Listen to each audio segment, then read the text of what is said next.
So, homecoming, right? Homecoming, right? I gotta tell you, I'm seeing the offspring of people I worked with at Nike grown up. When you talk about a homecoming and getting to see them when you knew them when they were infants and they're grown-ups now, I said this is an amazing reunion. It's an amazing opportunity to reconnect, to have a sense of belonging, have a sense of community, understand where you are. My grandfather would always talk about be where your feet are. Be where your feet are. Be present, be in the moment. So I ask all of you as I share this conversation, just be where your feet are. Is that a fair ask? And I promise I'll wring myself out over the next 15 minutes on behalf of you. Now, I don't know if anybody noticed me running past here real quick, because D, you never know when he's going to actually start a show, right? So I heard his voice. I'm like, oh, I'm supposed to be on stage. And I'm talking to friends, and I'm running back here. And I realized my conversation about energy is appropriate. So I'm going to talk to you all as creatives and people in the creative industry, the footwear industry, about your energy. And one of the things that I know to be true is I've had an active discipline around energy since I was a child. Now, when I was a child, I used movement to actually cope with a difficult situation.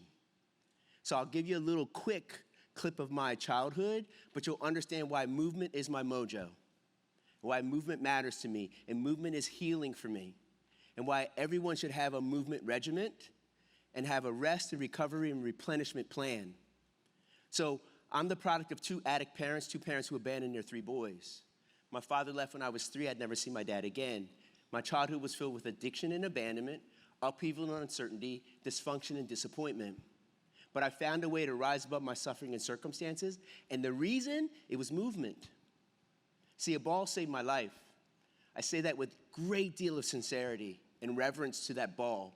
That ball represents play and teams and community and belonging and Preston Playground. Preston Playground was the place where I first felt like I was welcomed and I belonged. A group of boys welcomed me there. I don't know how many of you get nicknames in your neighborhoods, right, where you grew up, but I got a nickname, still sticks, Little Fast Kid. So that's been my nickname since I was 6 years old back in Philly. And so one of the things that I know to be true is that is a term of endearment. And so I started to understand that this group of boys welcomed me unconditionally. And when I got through my journey, through the ball and then my love of books, Where the Wild Things Are was the first book I took out of the public library. I loved reading from that point. Then I met my best friend's mom, Miss Lane. She became my CEO, my chief encouragement officer of my hopes, my dreams, my aspirations, my goals. We all have a CEO in our life. Someone who wants nothing but the best of you, who maybe lovingly shoves you towards your destiny. That was Miss Lane. She unlocked all my possibilities with 2 words: why not? Why not? And I realized that that was the cheat code. But I also had to sprinkle in some action. She would say, don't talk about it, be about it. There's lots of talkers and very few doers. Which one are you? So everyone in this room, you got to be about that action. And you got to stack little wins over and over and over again. No dream is microwavable.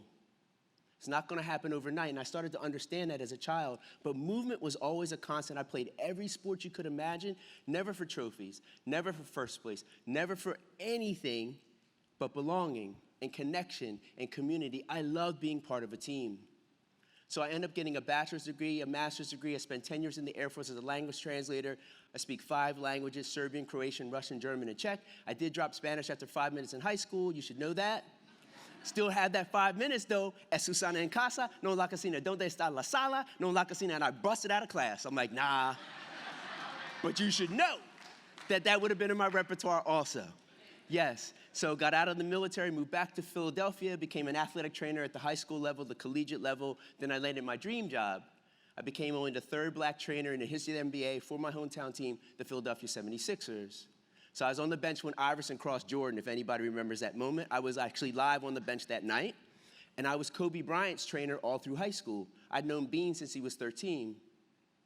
So I've been around high performers and elite athletes quite a bit. And then I went to Nike, and I was at Nike for 7 years. The reason I ended up at Nike was I actually was asked to cuss out an NBA player in his native language, Serbian. Vlade Divac was his name, 7 feet tall. My coach remembered that I spoke Serbian, didn't want to use a timeout, wanted to save the timeout. So he literally said, Carroll, don't you speak that big guy's language? I'm like, yeah, coach. He says, okay, say something about his mom or dad or sister or brother when he runs by the bench to distract him. I'm like, coach, that man is 7 feet tall. He says, he'll never expect it from you. So I started insulting this 7-foot-tall man. We had 2 weeks of obscenities training in the military. I can tell your mama jokes to crush your soul in Serbian. So I started insulting your mom, your dad, your sister, your brother. By the end of that, he's walking towards our bench. The game is still going on. Who's insulting my family in Serbian on this bench? And the coach steps out, that little guy right there. And I go, Dobar dan, kako ste vi gospodine? He's like, what? Rest of the game, can't make a shot, can't do anything. Coach is high-fiving me, great job, Carroll. Vlade's not happy. Vlade walks into the locker room looking for me, finds me, and the unexpected happens. He invites me to join the Yugoslavian national basketball team as their sports medicine liaison and translator for the '96 Olympic Games in Atlanta. So I'm that little black kid who was abandoned, who was told that nothing good would come of him by the social workers, who found a ball, book, and betterment and movement. And now I'm doing that. Someone from Nike sees that little clip that they do on NBA Inside Stuff about me, and I get offered a job at Nike. I worked at Nike for 7 years, and this is where my relationship starts with E. Scott Morris, Jeff Henderson, Dwayne Edwards, Jason Maiden, a host of others of color. We actually would have little meetings together, and we'd talk about life after Nike. We called it LAN. We would talk about how we could actually form something bigger and greater, and that this was just our PhD program. It was the place that we were going to level up. Right, they were going to give us the blueprint, and then we're going to go out and do our thing.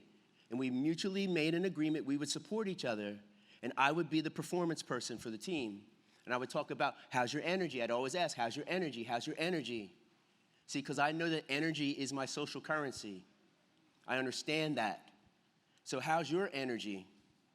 Because you can't do anything. You can't manifest a hope, a dream, an aspiration without it. So I'm going to share with you what I know to be true about energy. And I've learned this from top-level athletes all over the world and my practice since I was 6, is that your energy is so precious. Do not ever take it for granted. Now, one of the things that I also know about your energy is that there are people who will siphon off of you if you're a good energy person, right? Be aware of that, and they get more clever as you get more successful. Recognize the fact that people, if they are there to build you or to break you down. So the more that you start to rally people, the right kind of people around you, and they're pouring into you, and you're mutually doing that, that's how you can build. But one of the things I started to understand when I was at Nike is that the marketing team, the brand team, the design team, they were getting siphoned all the time by corporate. And they were basically told, oh, do that on the weekend, replenish yourself, get yourself together. And so I had an idea. I said, well, they're like athletes. What if we treat them like athletes? And I was part of a special projects team with Tinker Hatfield. And Tinker said, yeah, don't ask for permission, just ask for forgiveness. Go do whatever you need to do. And so I built a creativity performance center. I actually fashioned it after an athletic training room. And I put together tools and resources for the creatives, people who had to tell stories, had to design things, who were a part of that. And it was this wonderful oasis. We even had testing. I tested you on your creative confidence. You had a before and after test. A pre-workout and post-workout, 6-week programming, sound therapy, different resources. We talked about power naps. I now call them athletic naps, right? We did all these things, and one of the things that was amazing, the sound therapy, we had a sound therapist come in and actually create CDs specifically to elevating your creative confidence. See, did you know that when you actually go to take a nap, you should be going into theta, which is the dream state. Delta is deep sleep, which means that's why it's only 10, 20, or 30 minutes tops. 10, 20, or 30 minutes tops. You want to take it another level? Take a little bit of caffeine, green tea, whatever it is, just before you go to do your nap. It doesn't kick in for 45 minutes. Guess what happens after 30? You wake up, but that's starting to rise up in you. You got you a little boost. You're welcome. First one's free. So we used to do these things at Nike, and I used to talk to them about storytelling, about energy, about the way that they show up, the importance of how you show up, and your creative confidence. And you're not a bottomless well of creative energy. You're not. So the more that you recognize the importance of your energy being social currency, and you take ownership of it, do not expect anyone to do that for you. They will not. But I'm here to tell you, if you want to get better at what craft that you're chasing and pursuing, check your energy. Check your energy and your energy practice. Yes, not Allen Iverson practice. And he didn't like to practice, just FYI, I was there, I know. But he did like to play. Oh, he was a baller, and he was competitive. And all of you are competing, aren't you? You're competing for your ideas to be heard, listened to, or manifested, aren't you? Guess how you get heard? You got to show up right, don't you? You can't be showing up, oh man, I'm so tired. That's the first thing you say to the people who are going to listen to your idea. I've been working all night. I don't care. You got to show up on behalf of that idea that you stayed up all night for. So how do you get better at that? You got to be more clever and creative and imaginative. You got to be more resourceful and resilient. And you have to have a discipline around it, and you got to know thyself. So everybody, you hear that, 8 hours of sleep, 8 hours of sleep. I'm not an 8-hour sleep person. I get achy after 6. I can't stay in bed. That's okay though, right? You need to know yourself. How do you make sure that you're showing up though? How are you taking good care of you? So what is the way that you fuel yourself? I'm a grazer. I graze throughout the day. How do you fuel yourself? What is that regimen around your meals? What are the things that give you fuel? How do you keep stuff readily available? Now we're talking about our replenishment, right? That's that recovery piece. What time are you going to sleep? Knowing you have a big presentation. How are you taking good care and preparing yourself and recognizing I'm the expert when I come in this room? So why am I worried? I've been putting the work and time in. I shouldn't be worried. I just need to make sure my energy's right. But you start having yourself doubting, don't you? Doubt is success testing you. Doubt is success testing you. Doubt is the greatest opponent that you will ever face and compete against. That's your self-talk. You feel me on that?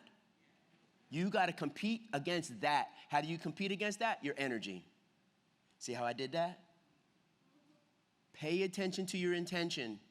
My grandfather would say that all the time. Pay attention to your intention. If your intention is to manifest your hopes, your dreams, your aspirations, your goals, pay attention to that. Don't talk about it, be about it. There's lots of talkers and very few doers out here. Which one are you? And the more that you recognize the importance of your energy, you got a fighting chance. But it's not microwavable. All these very successful people that have been sitting on panels or sharing with you, maybe they're not sharing the lonely work, that unglamorous work, that work that they're putting in. You think they just woke up and it happened magically? They've been putting that work in. And they've been trusting and believing that hard work never goes unrewarded. Just trust and believe, surround yourself with the right people, and keep at it. Stack, stack, stack, stack those little wins. But the only way you can do that is you got to keep showing up. It goes back to your energy. So what's your energy regimen? What does your rest, recovery, and replenishment look like? I've learned it from some of the top-level athletes, and I know this from my own discipline too, is that that's the only way you're going to have a fighting chance, and you are competing. You are competing. And each and every one of you have a goal in mind, and maybe that's actually not the thing that will manifest. So many of us in this room, right? Our lives pivoted without us understanding, but guess what? That's called those wonderful invisible hands, right? Your faith, whatever it might be, but you've been nudged towards the thing you were supposed to do and what we needed from you. And so the more that that was a little Rev Kev, I'm sorry, sometimes Rev Kev comes out, just so y'all know. E. Scott appreciates my Rev Kev moments. Yes, he does. Yes. So I'm going to leave you with this simple truth, this simple lesson, and I actually get to do a panel a little later too. So work for a cause, not for applause. Live life to express, not to impress. Don't strive to get your presence noticed, just make your absence felt. I congratulate all of you for being in this room. I anxiously await your arrival and your destination for your destiny.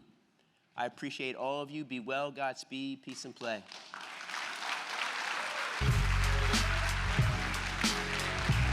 Stand up for that brother right there. Stand up, please.